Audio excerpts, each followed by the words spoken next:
से विवादित बयान जिन्ना नहीं हिंदू महासभा के कारण हुआ बंटवारा। भारत पाकिस्तान का बंटवारा हिंदू महासभा के कारण हुआ है तो हिंदू राष्ट्र की मांग करने वाले लोग देश के दुश्मन है। अपने विवादित बयानों के लिए जाने वाले स्वामी प्रसाद मौर्य का एक और विवादित बयान सामने आया है और स्वामी प्रसाद ने कहा है कि जिन्ना नहीं हिंदू महासभा के कारण बंटवारा हुआ है। तो भारत पाकिस्तान का बंटवारा हिंदू महासभा के कारण हुआ, ऐसा स्वामी प्रसाद का कहना है और हिंदू राष्ट्र की मांग करने वाले लोग देश के दुश्मन हैं। तो स्वामी प्रसाद मौर्य का एक बार फिर से विवादित बयान सामने आया है।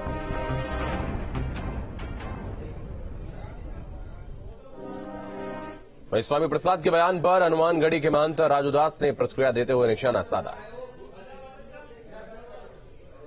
श्री राम जन्मभूमि प्राण प्रतिष्ठा मंदिर को धोखा कहना, मुझको लगता है कि वह व्यक्ति शुद्ध रूप से पागल हो चुका है और अविलंब स्वामी प्रसाद मौर्य को पागल खाने में भर्ती कर देना चाहिए।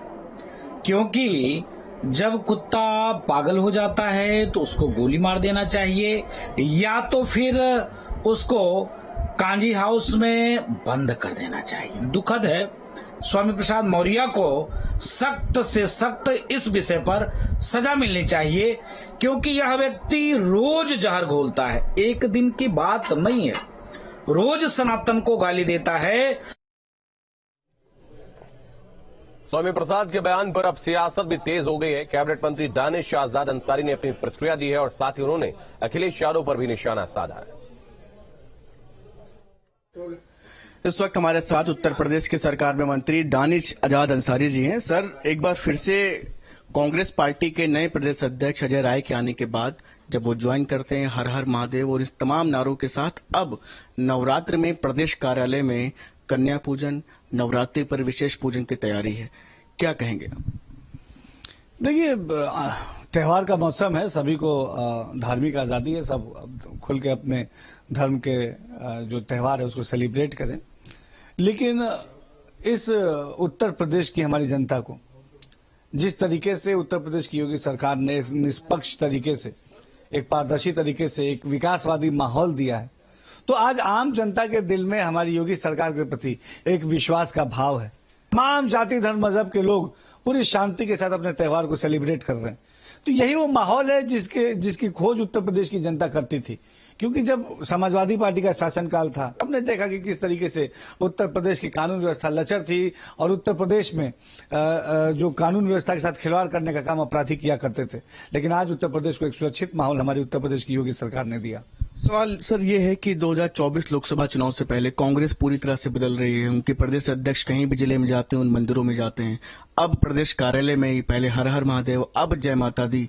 तो 2024 लोकसभा चुनाव से पहले कांग्रेस हिंदुत्व के एजेंडे पर उत्तर प्रदेश में हिंदू की बात कर रही है, क्या कहेंगे? देखिए, कांग्रेस ने हमेशा समाज को गुमराह करके और समाज को विकास से पीछे ढकेलने के एजेंडे से काम किया। अखिलेश यादव आज देवरिया के लिए निकल चुके हैं, दोनों ही परिवारों से मिलने की बात कही जा रही है, कैसे देखते हैं?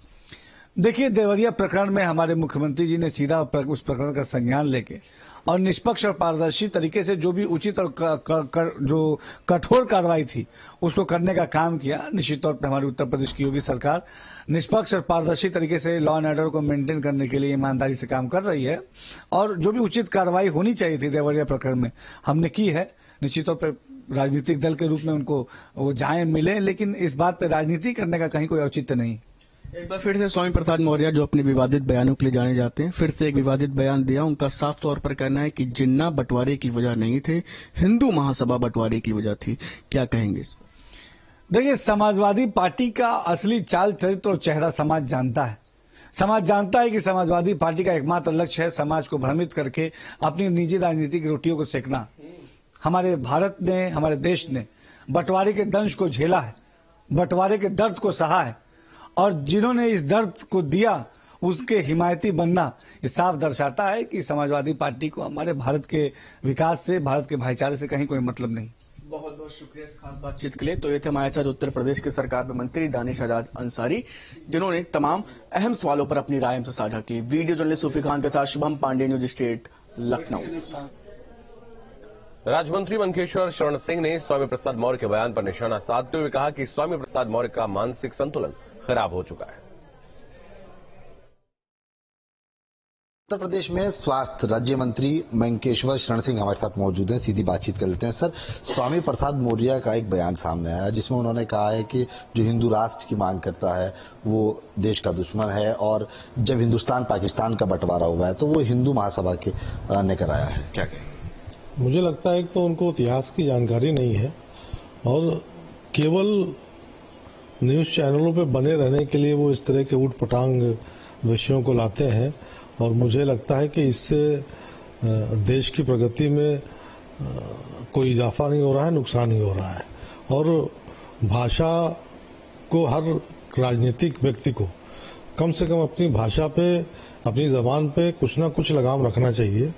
और मुझे कहने में भी अब ये संकोच नहीं लगता है कि उनकी मानसिक स्थिति हमको लगता है धीमे धीमे बिगड़ती जा रही है, जैसे जैसे 2024 निकट आता जा रहा है और धरातल पे उनके पास सब कुछ रह नहीं गया है, तो इसी तरह के ऊटपटांग शब्दों का इस्तेमाल करके एक क्या कहेंगे आप, लाइमलाइट में बने रहना चाहते हैं। बिल्कुल साफ तौर पर मंत्री जी का कहना है कि राष्ट्रीय अध्यक्ष अखिलेश यादव को इस तरह के जो उनके पार्टी के नेता बयान दे रहे हैं उस पर विचार करना चाहिए, और 2024 का जो चुनाव है उसको लेकर के स्वामी प्रसाद मौर्य आए दिन लगातार ऐसा बयान देते रहते हैं। वीडियो जर्नलिस्ट दीपक राणा के साथ सैयद न्यूज स्टेट, लखनऊ।